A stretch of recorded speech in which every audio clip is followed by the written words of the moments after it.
আসসালামু আলাইকুম।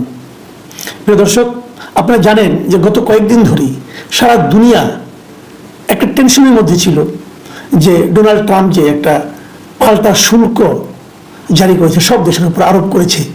সেই শুল্ক কিভাবে তারা পরিশোধ করবে এবং সেই শুল্ক পরিশোধ করলে পর তারা আদৌ যে ব্যবসা বাণিজ্য আমেরিকার সঙ্গে করতো সেটা করতে পারবে কিনা, তাদের নিজস্ব অর্থনীতির উপর কি নেতিবাচক প্রভাব পড়বে, এগুলো নিয়ে সারা দুনিয়ার টেনশনে ছিল।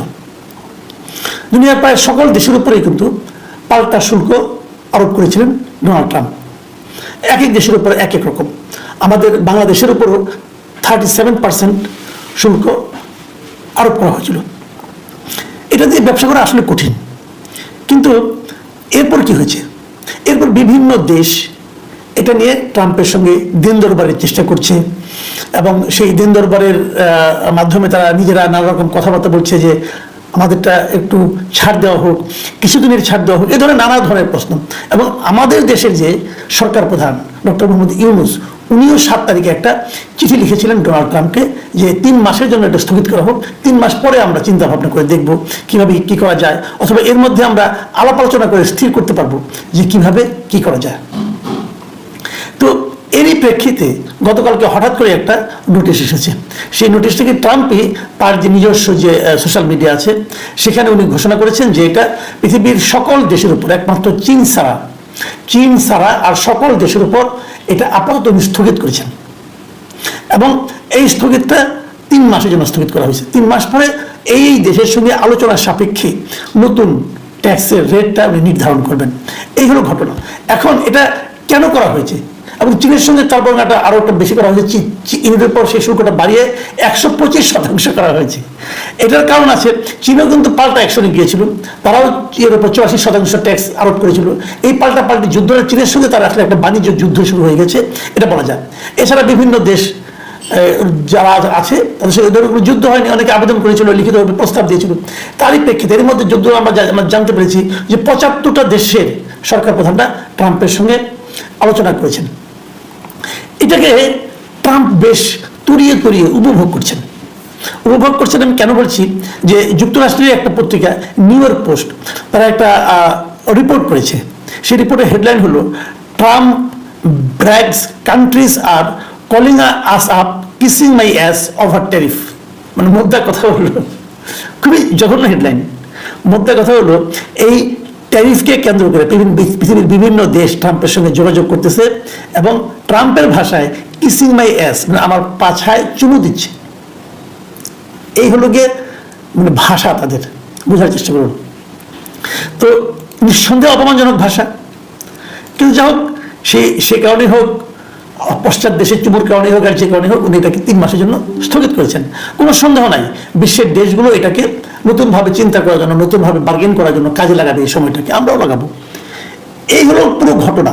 কিন্তু এখন এই ঘটনার প্রেক্ষিতে আমি আজকে যে ঘটনাটা নিয়ে কথা বলতে চাচ্ছি আর কি, সেটা হলো আমরা আগে দেখতাম না যে শেখ হাসিনা বিদেশ থেকে আসতে পর কিছু তৈলাক্ত সাংবাদিক তার সামনে বসতেন এবং বসে বলতেন যে আপনি মহান নেত্রী। এক সাংবাদিক তো কাদো ভাষায় বলেই ফেলেছিলেন আমরা আপনাকে হারাতে যাচ্ছি, কারণ আপনি আগে ছিলেন বাংলাদেশের নেত্রী, এখন হয়ে যাচ্ছেন বিশ্ব নেত্রী। সে বিশ্বনেত্রী এখন অবশ্যই পালিয়ে আছেন ইন্ডিয়াতে। যাই হোক, তো এইরকম তেল মারা লোকগুলো এমনভাবে তেল মারতেন যে সেই তেল পেয়ে শেখ হাসিনা বলতে বিব্রত হয়ে যেতেন। এরকম দেখেছি আমরা।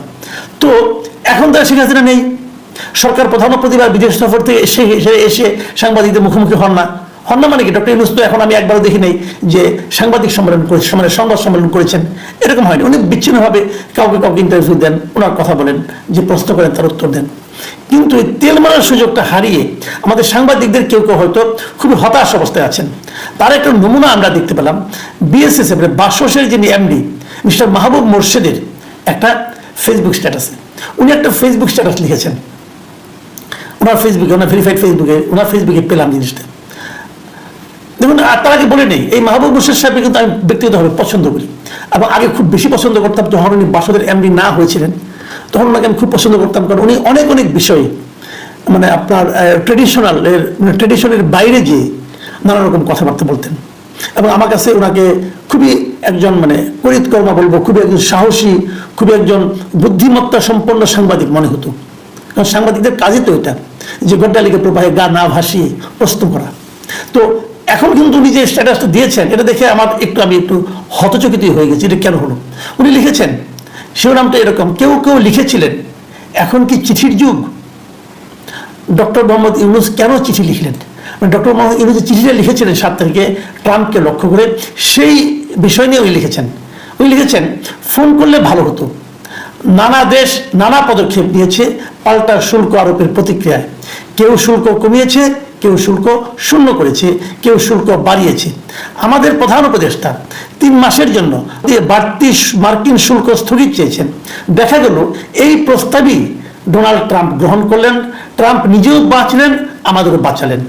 এখন প্রশ্ন হলো, ডক্টর মোহাম্মদ ইউনূস এত সহজ সমাধান কিভাবে বের করলেন? কারণ তিনি আমেরিকান সাইকি বহু রাষ্ট্রনেতার চেয়ে ভালো বোঝেন। মানে ওনার কথা ঠিক আছে, আমি বেশি কিছু বলবো না, কথাগুলো তো ঠিক। ডক্টর ইউনূস একটা চিঠি লিখেছেন, ট্রাম্প শুল্ক কমিয়ে স্থগিত করেছেন, সবই ঠিক আছে। কথা হলো কয়েকটা জায়গায়। এক নম্বর হলো, ডোনাল্ড ট্রাম্প নিজে বাঁচলেন, আমাদেরও বাঁচালেন। কিভাবে? নিশ্চয়ই ব্যাখ্যা জানেন। দ্বিতীয় কথা হলো যে উনি বলেছেন যে ডক্টর ইউনূস এত সহজ সমাধান কিভাবে বের করলেন। মানে এটা হলো তেল, একটা নির্জলা তেল, যে ডক্টর ইউনূস কিভাবে এত সহজ একটা সমাধান বের করলেন যা পৃথিবীর আর কেউ পারে নাই। এবং তার উত্তরটি দিয়ে দিয়েছেন। কারণ হলো যে তিনি আমেরিকান সাইকি বহু রাষ্ট্রনেতার চেয়ে ভালো বোঝেন। মানে আমেরিকানদের যে সাইকোলজি, যে মনস্তত্ত্ব, এটা ডক্টর ইউনূস পৃথিবীর বহু রাষ্ট্রনেতার চেয়ে ভালো বোঝেন। এই জন্য উনি পারছেন। অসাধারণ।